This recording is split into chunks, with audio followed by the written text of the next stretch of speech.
Protect your DNA. BioPQQ can promote formation of new mitochondria. Infowarsstore.com.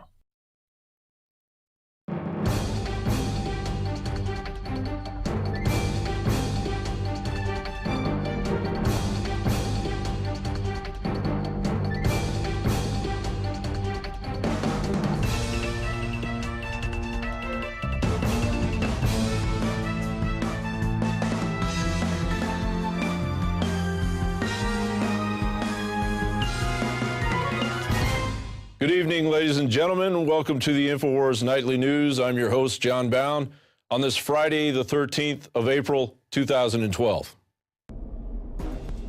Tonight on the Infowars Nightly News, the Ring of Fire is beginning to bare its teeth. Are we prepared to face another Fukushima? Then, our Agenda 21 coverage continues. Darren McBreen reports from a citywide cover-up in Roswell, Georgia. Plus, we speak with Lloyd Chapman about the latest GSA scandal. And Joseph Plummer, author of Dishonest Money, joins us to discuss the private Federal Reserve. Tonight on the Infowars Nightly News. And let's get into the news. A story coming from a fellow we're going to interview here in a few moments, Mr. Lloyd Chapman. A story he submitted to the Huffington Post. GSA scandal is a window to the way Washington really works. And this, of course, has been going on forever. He says, as early as 2003, the GAO released an investigation finding that millions of dollars earmarked for small businesses were diverted to the largest companies in the world. Today, as you're reading this, millions of dollars that should by law be awarded to small businesses are being diverted to the largest companies in the world. And of course, this is carried by the most recent scandal, from the New York Times, lost in the GSA scandal, confusion about a small business contract. And according to a report issued last week by the GSA's Inspector General, the GSA awarded a $58,808 contract to a company called Royal Productions for audiovisual services. Government rules say that contracts in this dollar amount are reserved exclusively for small business concerns, the report said, but Royal Productions is not a small business for purposes of this type of contract. Moreover, it forwarded a price quote from a competitor to Royal, enabling it to present a winning bid. According to the Inspector General, this too is against the rules. And on we go as more money is spent on sushi and dinners and Palm Springs vacations for interns. In order to make this all make sense to the American people, if they happen to find out where all of our taxpayer money is going, they held awards for themselves, which they dubbed the Jackass Award, pretty fittingly. Officials at the General Service Administration invented fake awards as an excuse to hold taxpayer-funded dinner events at conferences, according to an interview transcript obtained by Roll Call. Describing the award ceremonies as a running joke, the employee said supervisors explained that the fake awards were designed to justify dinner events at the conferences. And with more on that, we go to Lloyd Chapman, who has worked to protect the interests of our nation's 27 million small businesses. In 2002, Mr. Chapman founded the American Small Business League, and that, of course, with a goal of stopping the diversion of federal small business contracts to large corporations. Thank you for joining us, Mr. Chapman. Thanks for having me. And, of course, we are going to start this interview with yet again, another story about GSA and government bureaucracy mishandling funds. And if we go back to April 10th, the scandal began. And as you said earlier when we were chatting, that if it had not been for the video, no one would have heard about this. And it'll probably last 5 minutes and people will go about their way and forget all about it. But we're talking about a scandal that cost us, well, in the millions. They used award dinners to justify the money they were spending. They spent money on interns.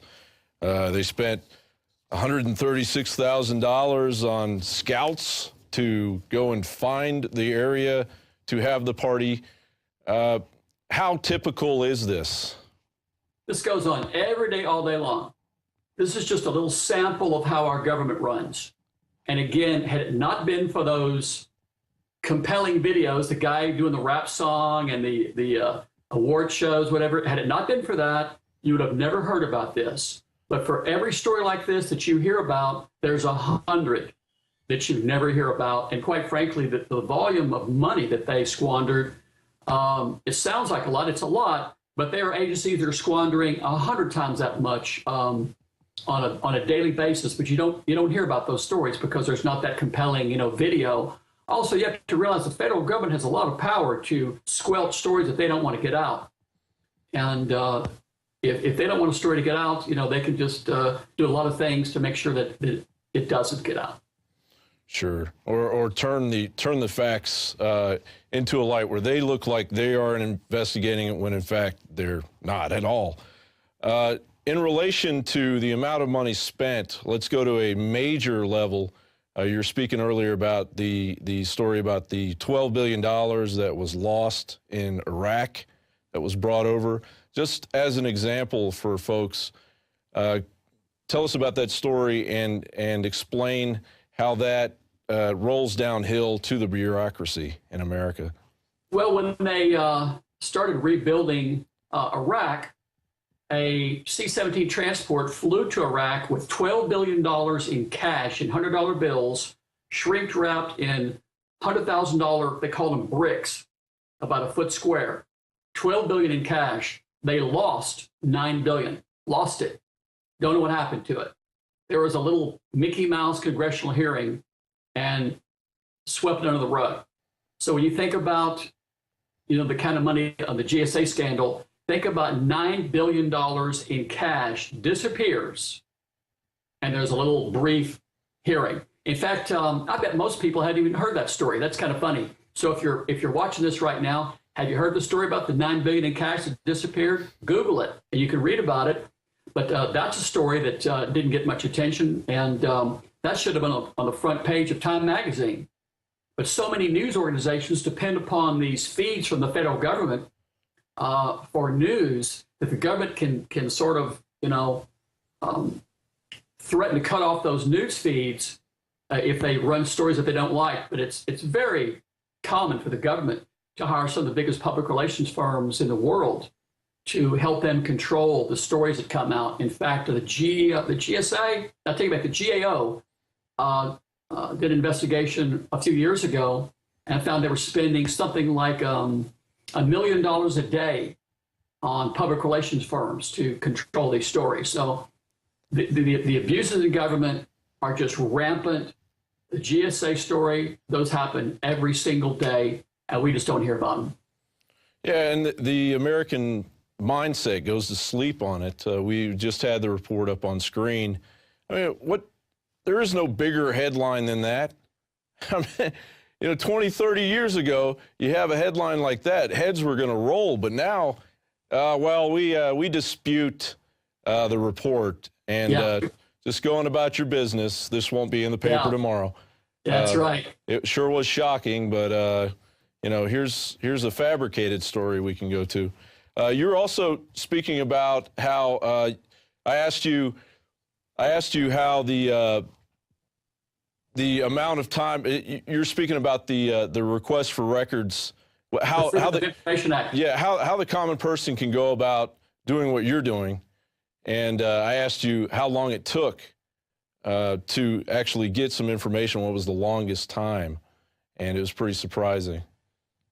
Yeah, they're supposed to respond within 30 days, but if you ask for damaging information that shows fraud like I do, you're looking at up to 3 years. And again, I've gone to the Supreme Court to get the phone records for the SBA's press office director, Mike Stamler. And those are very simple records. They should be able to email that to you in 10 minutes. And I was at the Supreme Court. I spent, thousands and thousands of dollars. But I can tell when I've uncovered something that's very damaging based upon how hard they fight to withhold it.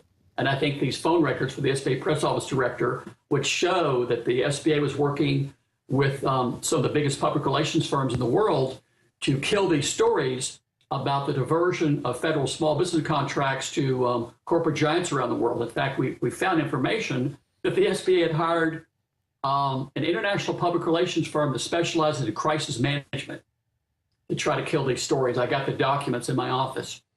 But they should respond in 30 days, and people should make use of this. You can type up a letter and just say, under the provisions of the Freedom of Information Act, please provide the following information. And you can get anything that you want to. So more people should do that. Is there a cap on the amount of time that they have to get that information to you? They're supposed to give it to you in 30 days, but they can ask for an extension.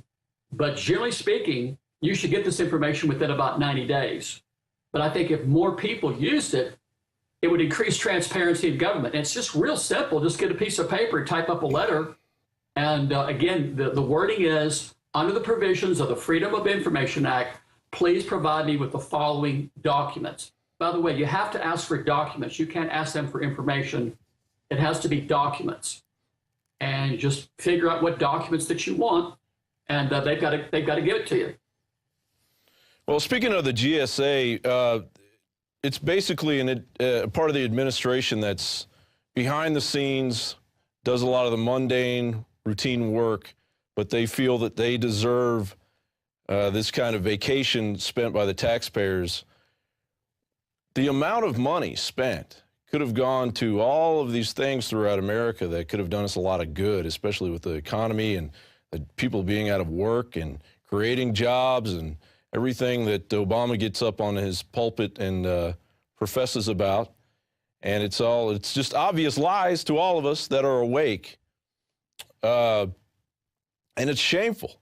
And is there any way, I mean, there are folks like you out there fighting day in, day out to change the system. Is there a larger scale way for us to get things done through the court systems, through the Supreme Court? Could we completely overhaul an administration of this scale? We could, if people would just stand up and quit being afraid of the government. Here's what I'd like to suggest to everyone watching this.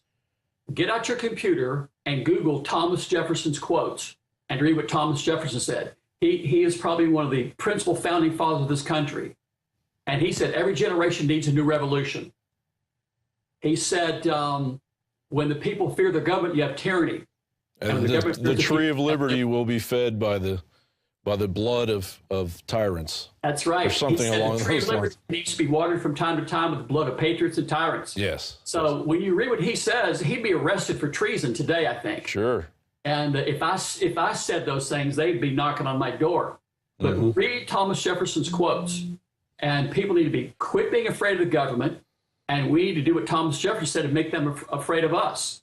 Well, yeah, people need to stop being afraid of the government, because pretty soon they're going to be really afraid of the government, because that's what the government wants. They want you to be afraid. And every day we come into work here, the stories get more and more intense about the government and the overreach that's going on throughout this country and around the world, and the audacity of the overreach.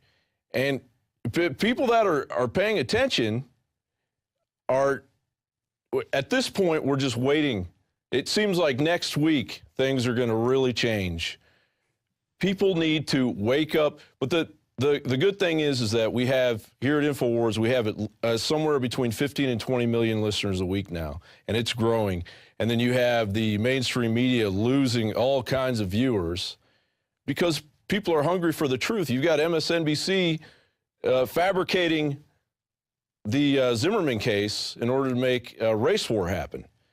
You know, and in my opinion, a race war is not going to happen.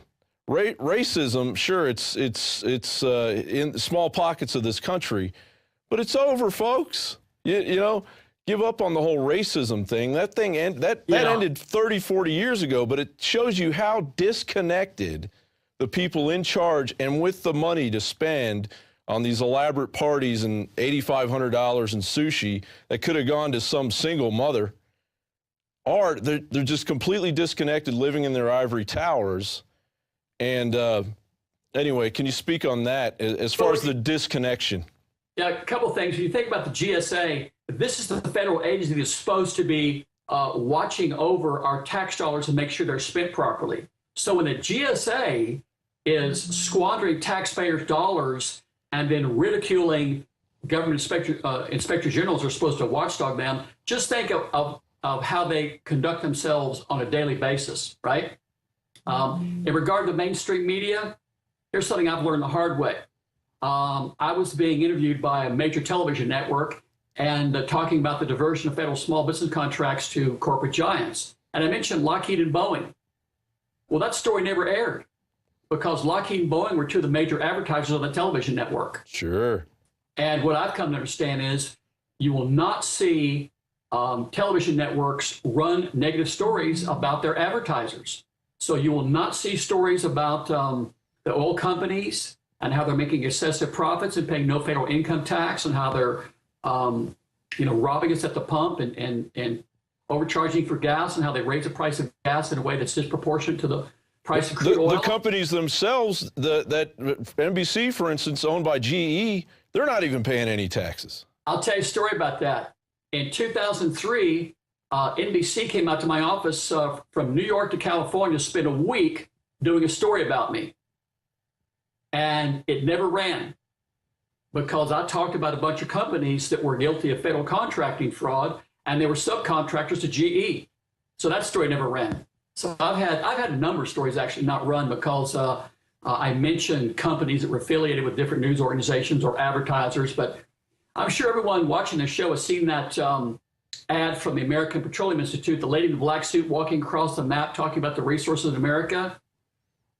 They spend billions advertising on network television. Think about it. What are they trying to sell? Why are they running those ads? Public opinion. Yeah, brainwashing. That's propaganda for the oil and gas industry. Sure. And they're trying to buy clout with the news channels so they won't run these negative stories. But well, these BP ads, come to Louisiana, come to Florida.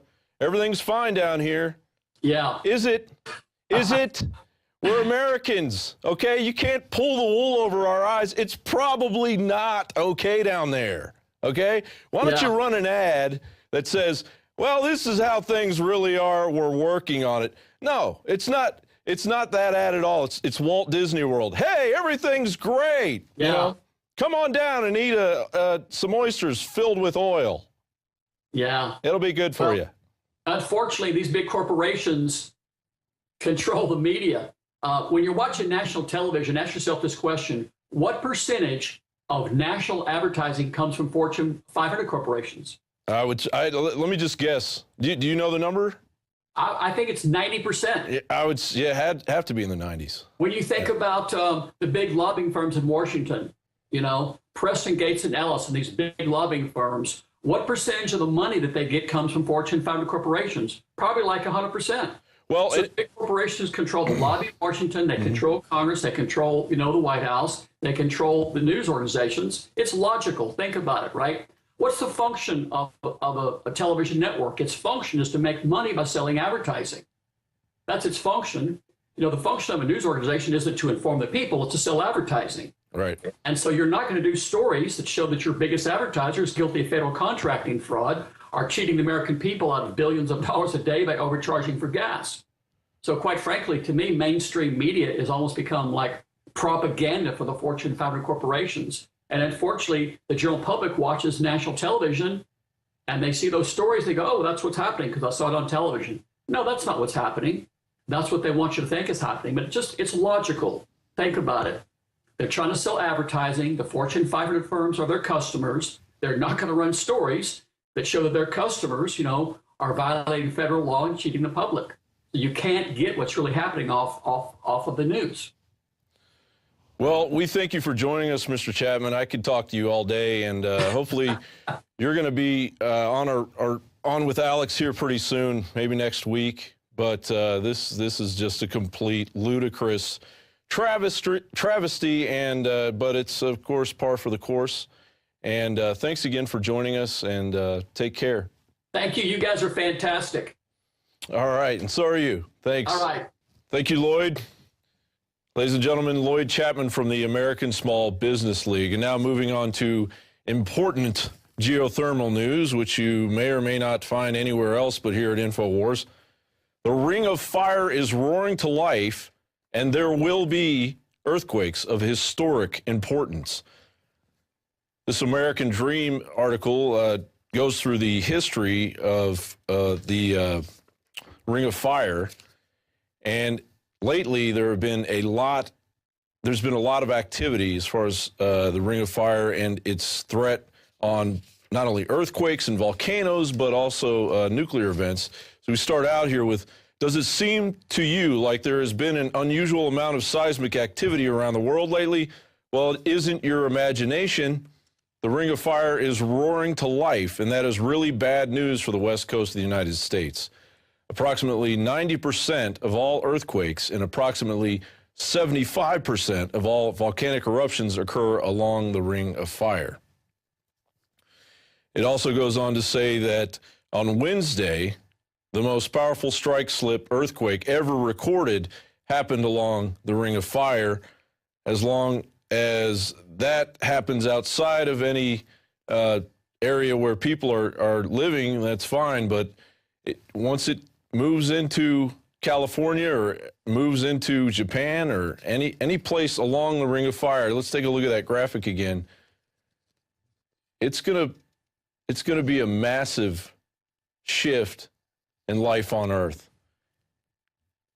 In 2001, there were 137 earthquakes of magnitude 6.0 or greater, and in 2011, there were 205. Again, 2001, 137, 2011, 205. And of course, what that means to our nuclear reactors that sit on the Ring of Fire, as you can see, we've got plenty there in the Great Northwest and in California and along China, Japan, and of course, we've already had the Fukushima disaster. Maybe that's just an appetizer for the big meal awaiting us. Again, that article, the American Dream article, The Ring of Fire is roaring to life, and there will be earthquakes of historic importance. Please check it out at Infowars.com. Moving on now to a Houston councilwoman who warns of UN agenda in city projects. Oh, the word is beginning to get out. Activists and some politicians see Agenda 21 as a UN-led conspiracy to impose worldwide control on people, in part by denying private property rights through the implementation of sustainable growth or green initiatives by local and state governments. Just what we've been talking about here for the past week. And of course, it also goes on to say, this is the United States of America. We don't answer to anyone but the good old U.S. of A. Get that through your thick UN skull. It doesn't say that in here, but I just said that. Brown said during discussions of the garages, by this vote, we're giving $26 million to a non-American initiative and interest. And speaking of the impending green initiative pressing down on us like a boot pressing down on our neck by authority, we now go to this piece, or these pieces from Darren McBreen and Marcos Morales about the honest, hardworking chicken man who was just trying to do the right thing up there in Roswell, Georgia. We are standing in front of what used to be the home of Andrew Werdes, who died tragically on March 26th of this year following an explosion that took place right here at his home. And this was as county marshals actually attempted to evict him from his property. Now, this property was seized by green zoning laws by the city of Roswell. They claim the land is future conservation area, and they call it green space. And for those of you who are having a hard time believing that, as I did, you can actually go see for yourself on the roswellgov.com's own website. They call it the City of Roswell's 2030 Comprehensive Plan. We're going to show you some of the devastation caused by the explosion and the fire that followed. You can actually still smell the burnt wood from the fire. This is truly a shocking and tragic story. You know, this man had his property seized and was terrorized to death by the city of Roswell, Georgia. I'm Darren McBreen for Infowars Nightly News. We're actually going to go to the city council right now and see if we can get them to answer some very serious questions. This is Darren McBreen signing out. Well, Well, a funny thing happened to us in front of City Hall in Roswell, Georgia today. We showed up here moments ago to enter City Hall, see if we can interview some of the people in the City Council, perhaps talk to the mayor. And we were immediately met by police officers who told us we were not allowed to enter City Hall. Also, they told us we weren't allowed to take any photographs and that we must have the proper credentials to photograph in the area. You know, we had a little scene that went on for a while. Marcos and I kind of schooled them on our basic rights and that we're allowed to photograph. But interesting, this family over here, moments later, showed up and began taking pictures right there in front of City Hall. So apparently, some people are allowed to, others, info warriors, are not. I'm Darren McBreen, Infowars.com. Thank you, Darren McBreen, for that report. And, of course, those guys will be back on Monday to file an extensive report on the Agenda 21 manipulation that is happening worldwide, but especially here in the United States as of late. Now, moving on to water restrictions could soon be permanent, another Agenda 21-esque story. We don't have enough water for those people. In less than 20 years, you talk about a deficit in Washington.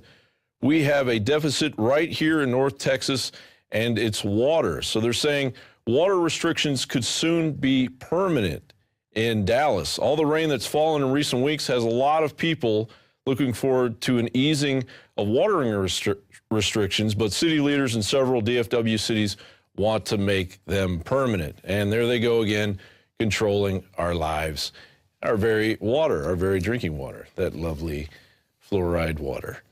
Moving on to an article that I wanted to point out to folks just to get educated from someone who's very experienced, number 2 there at the Department of Treasury under Reagan, Mr. Paul Craig Roberts, wrote a report called Washington Leads World into Lawlessness. And if you have any questions about the Obama administration or our intentions in Iran or the fact that we are leading the rest of the world down a slippery slope of complete criminal activity, well, he documents it all right here. For example, he says, Washington violates the human rights of its own citizens. Washington has suspended the civil liberties guaranteed in the U.S. Constitution and declared its intention to detain U.S. citizens indefinitely without due process of law.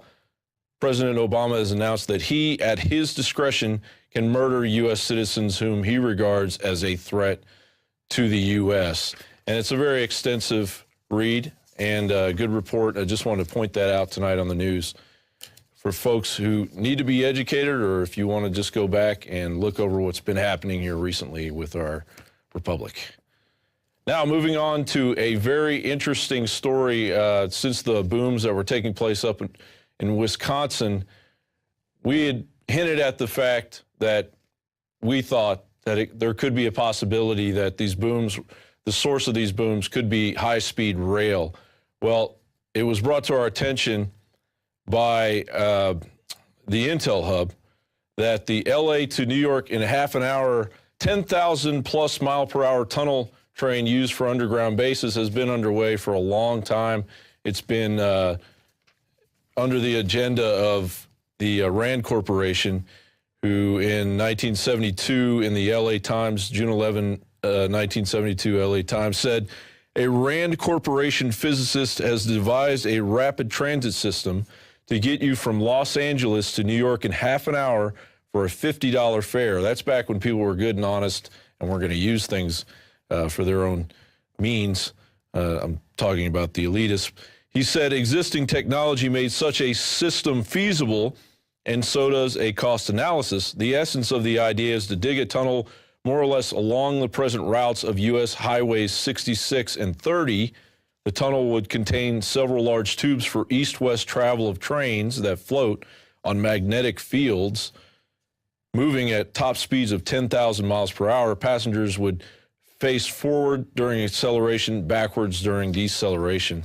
And all of that sounds very, very interesting and sounds great. It sounds like the kind of technology that we need and we need to strive towards. But looking at this nuclear tunnel boring machine that Switzerland Switzerland has a lot of nuclear tunnel boring machines, but we have the best. And in this report, last Friday, the final breakthrough on the east tube of the Gotthard base tunnel occurred, and they used a TBM, a tunnel boring machine, to do that. And if you look here at the Rand Corporation's report on the actual route system that would be used as a result of these tunnel boring machines, it went from San Francisco. Well, this was when this report came out. This was years ago, but you can find it online. The Transplanetary Subway Systems of Burgeoning Capability by Robert M. Salter, February of 1978, courtesy of the Rand Corporation. The route went from San Francisco, as they said, along 30 and 66, all the way up to New York, up into New England. But what may have happened is, well, seems to have happened, is the Defense Department and the government and the secret, need I say, shadow government has taken over this transit system, and they use it for their own benefit. And moving on now to a daily quote, which will bring us right into our next guest, Joseph Plummer, who's written an excellent book called Dishonest Money, which you can find at Infowars.com in the store. This is from Woodrow Wilson. He says, "I am a most unhappy man. I have unwittingly ruined my country. A great industrial nation is controlled by its system of credit. Our system of credit is concentrated. The growth of the nation, therefore, and all our activities are in the hands of a few men." Woodrow Wilson, after signing the Federal Reserve into existence. And now we take that thought to our next break and our interview with Joseph Plummer, author of Dishonest Money, right after this.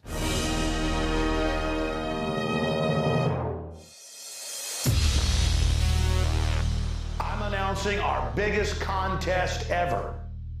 And we're looking for people who love freedom and who want to be all in the resistance to tyrants. So you say you want to fight the New World Order.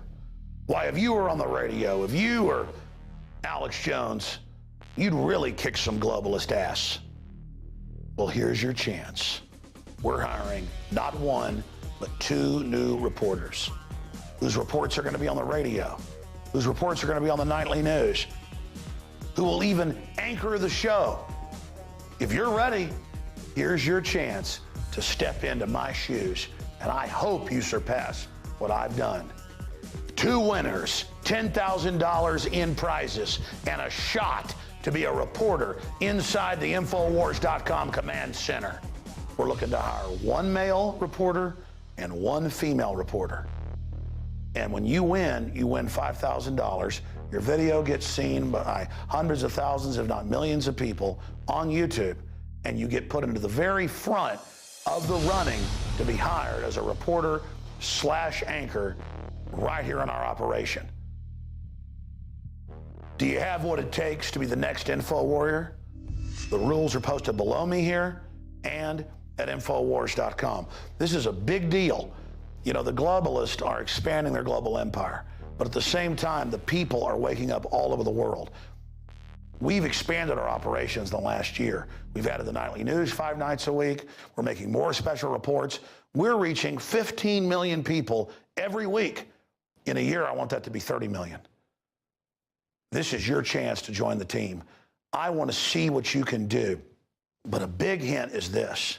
Can your news piece make the news? Does it get people's attention? Does it educate people? Does it open minds? That's more important than being beautiful or speaking with perfect eloquence as an orator. All of that is important. But we're looking for people that have that magic spark, that fire of liberty in their heart, because I want you to join our team. I want to give you a launch pad so you can really take off and engage the globalist. And if this works, we'll have contests all the time, and we'll continue to build this operation. I'm involved in a talent search, looking for people who have the fires of liberty burning in their hearts and their minds. You've got until April 30th to complete your news report, and then we'll announce the winners 1 week later. Are you going to join the InfoWar? Do you have what it takes? It's up to you. All serious entries will be posted on Infowars.com. So everybody wins. You're getting the message of liberty out, and that's what really matters. But in the final equation, it's not about showing Alex Jones what you got. It's about showing the world and the globalist that no army can stop an idea whose time has come. Join me in the InfoWar.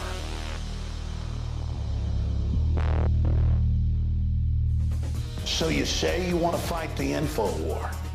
You say you want to go head up against the New World Order. You can do a better job than Alex Jones?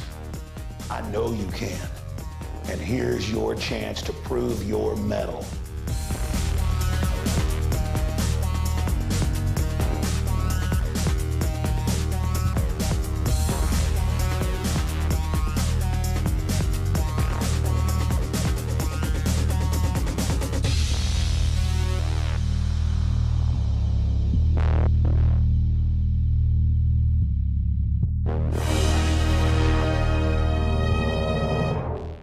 I really enjoy it when the globalists try to poison us, and, well, we resist them via a free market system. Hello, my fellow Info Warriors. Alex Jones here, introducing you to the ProPure family of gravity-fed filters. Now, you know that the globalists are filling our water with radioactive isotopes, fluoride, lead, mercury, arsenic.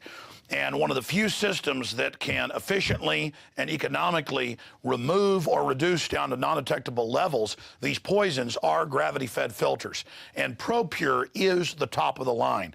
Their filters are impregnated with silver, a natural antibiotic. On top of that, they're bigger, so they filter faster. You don't have to prime these the first time you use them. It's amazing. Go to Infowars.com and click on the shopping cart link to see the entire family of these babies. Now, the fluoride they add to our water is so tiny that most filters can't cut it out. But ProPure has their system that will, again, reduce it to non-detectable levels, almost get all of it out of there. That's also available. And if you look at the different systems they offer, the ProPure Big Brush Finish is on a stand, so it's easier on a table or at your restaurant or wherever you have it to go up with a glass or a mug and fill it up. Then there's this big baby right here, the ProPure King large version. Got a lot of different options that come with it. Also, they have the ProPure Big, probably one of the best values out there. And of course, it's burnished stainless steel. And then what I use on my RV, something that's great for your hunting cabin or the back porch, is the ProPure Traveler. Small and portable, but packs a huge punch, cleans out all that garbage.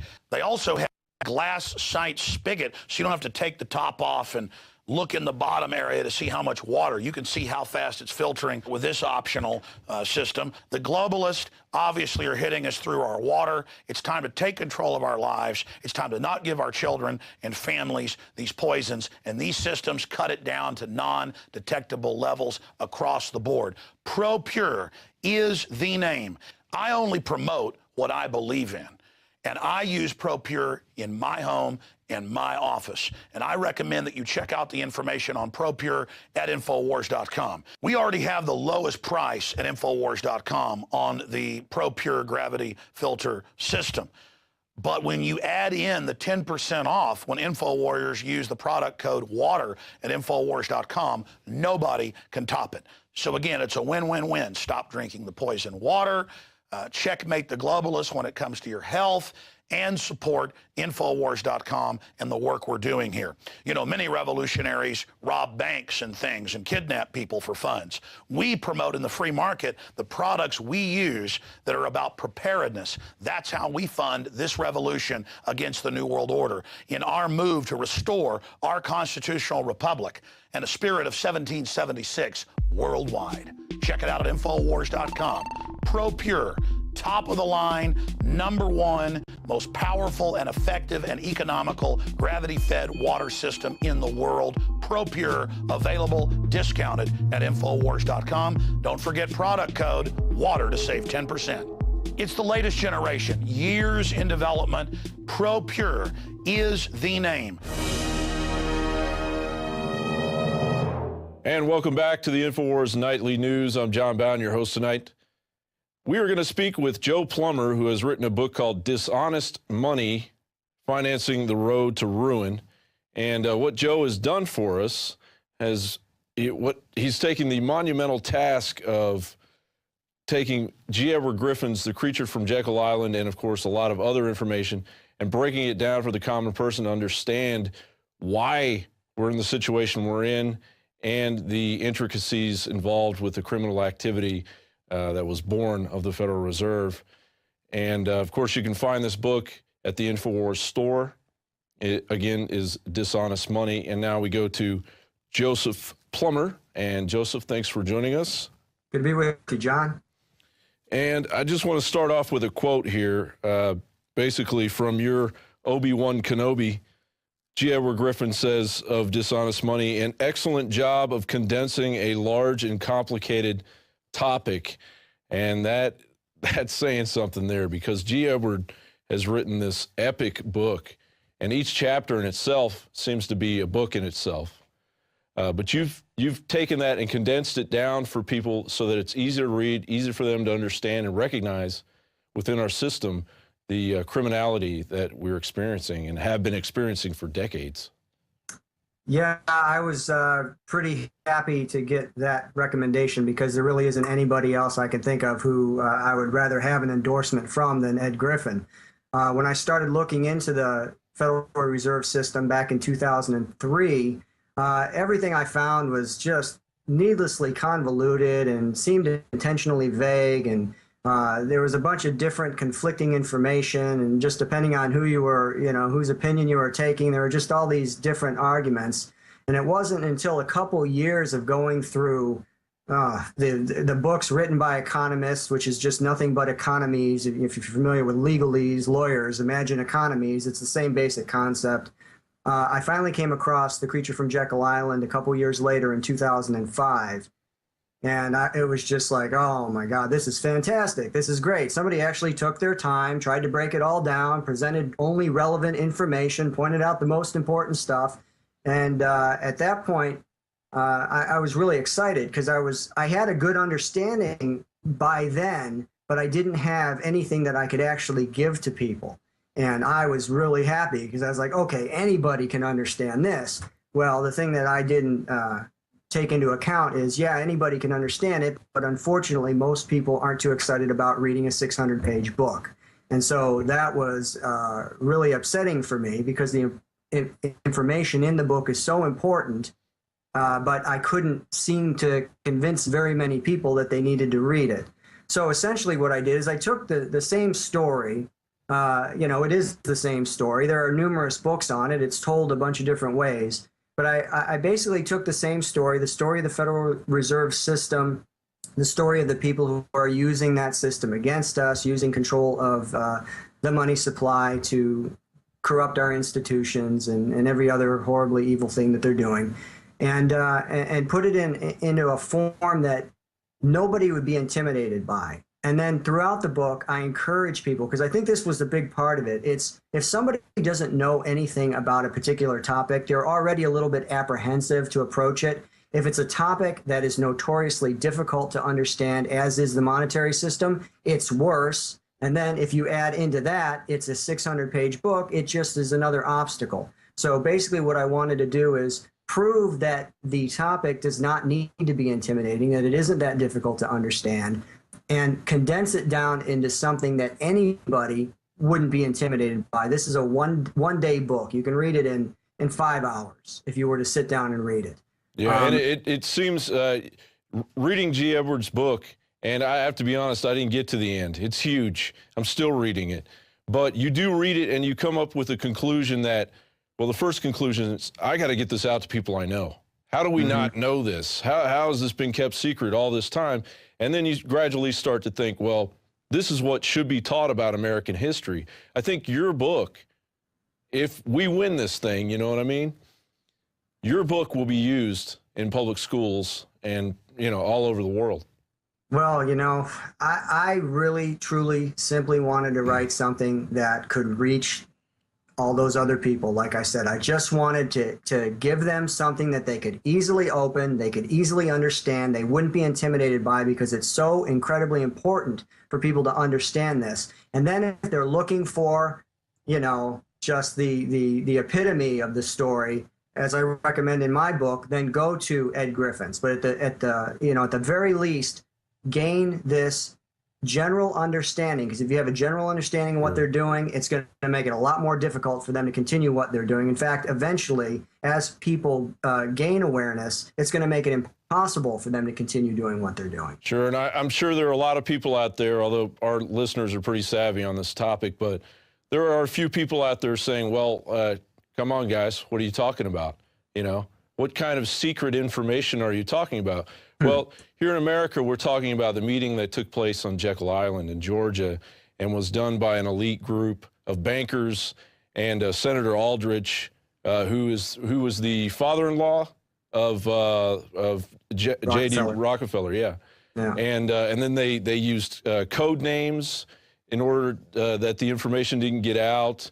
And the story in itself of how the income tax was created, how the Federal Reserve was created, it would make an incredible movie, which we haven't seen yet. Yeah, it's not all just dry data, and it's not all just economic facts and all this other stuff. It really is a story. It reads like a story because it is. It's a scandalous story of how they essentially transported the system that they had in England and were using in England to the United States. Via the Rothschild dynasty.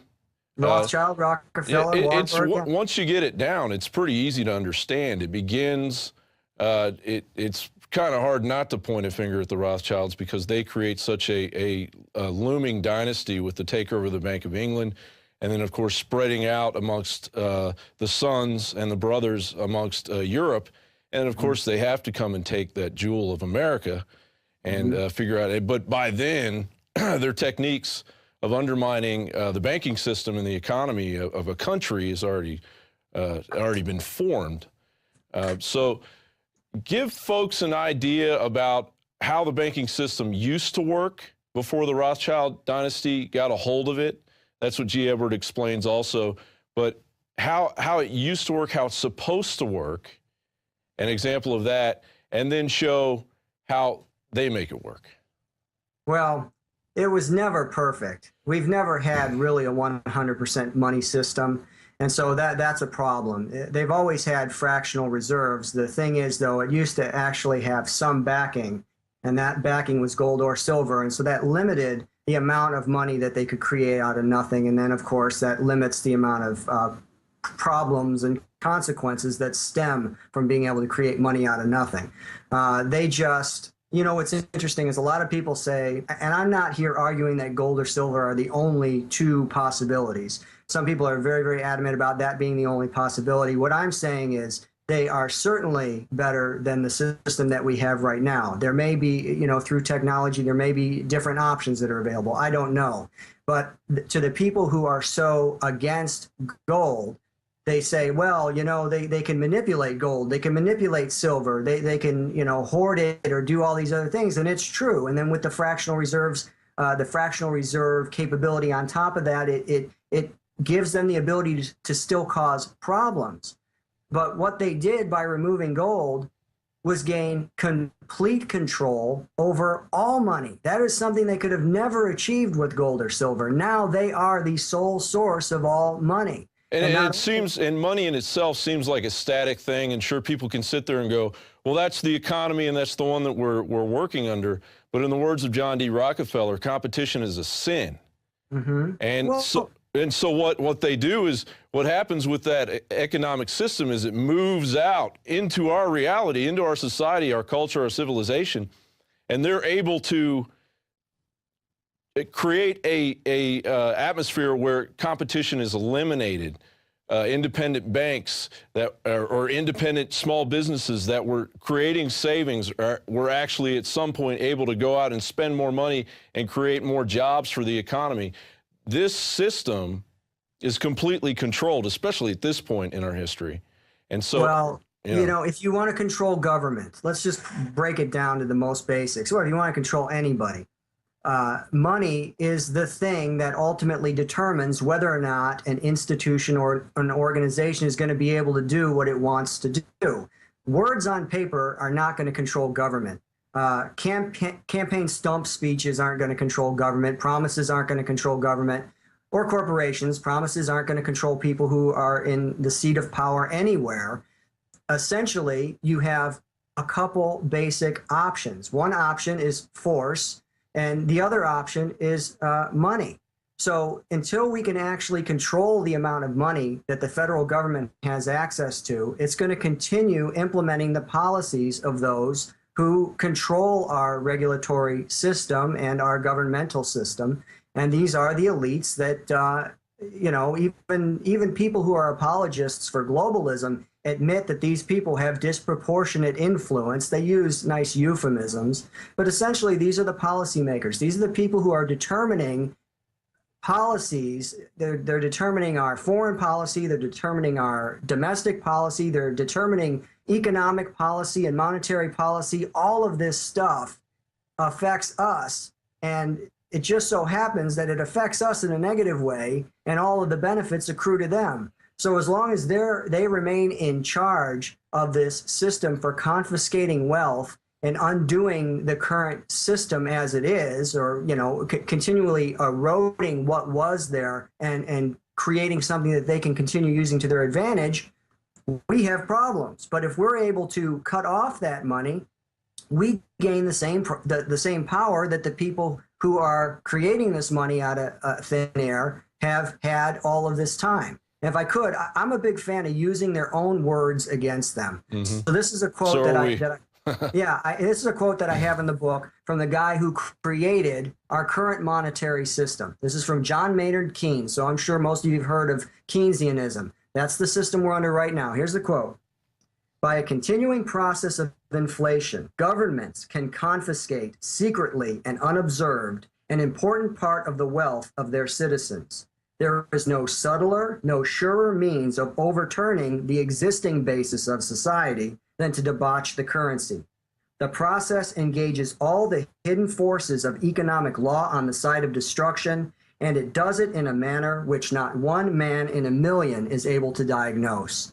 Now, that might have been true when Keynes wrote that in, I think, 1919 or 1920. Sure. It isn't true anymore, okay? Now, thanks to the numerous books, Dishonest Money, Financing the Road to Ruin. Thanks to the internet, which Keynes had no idea was coming. Right. It is very easy at this point for you to pick up a book on the topic, learn what they're doing, learn how it works against you, the enormous power. Another thing I like to say to people is I say, imagine if today I gave you the exclusive right to create out of thin air money. You have the exclusive right to create what everybody else either has to earn, borrow, or steal. How much power would you have? How much power would Infowars have if today, to reach the masses with the truth, if Infowars was given the exclusive right to create money out of thin air?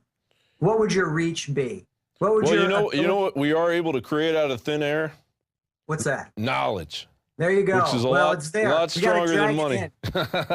And it leads me to a thought that I have, especially when I read G. Edward Griffin in your book, is it's hard to imagine, but I think about my grandparents and my great-grandparents in World War I and World War II and the Vietnam War, the wars we've endured for these people.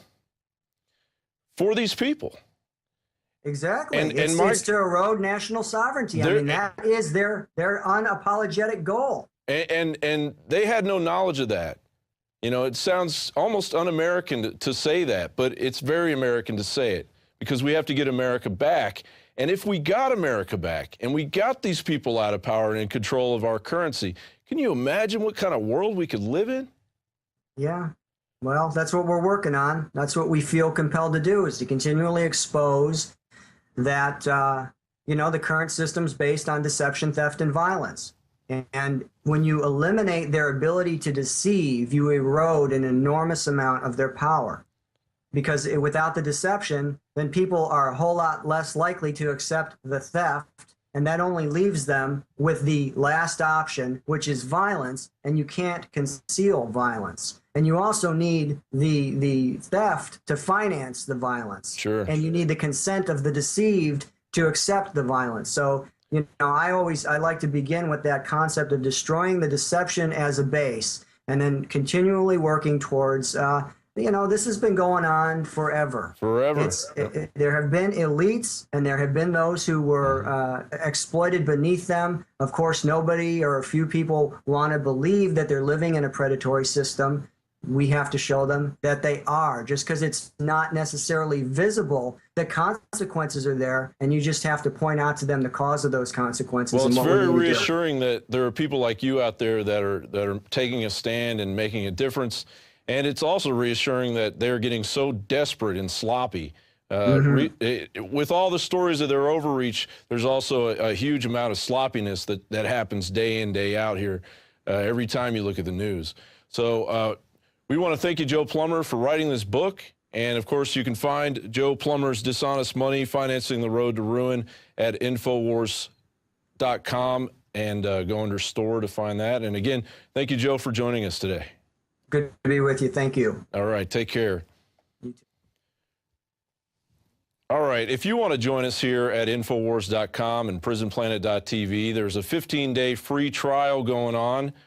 If you're seeing this on YouTube, the easiest way to come and check out what we're doing is by doing the 15-day free trial and decide for yourself if what we're doing is conspiracy theory, conspiracy fact, or actual true journalism.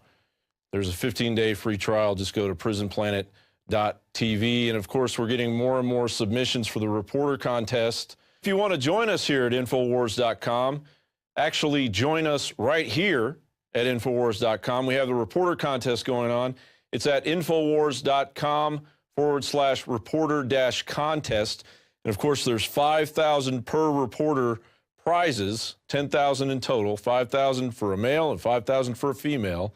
And we've had a lot of good entries so far. You have until April 30th, 2012, and we've got the official rules up there and the official guidelines.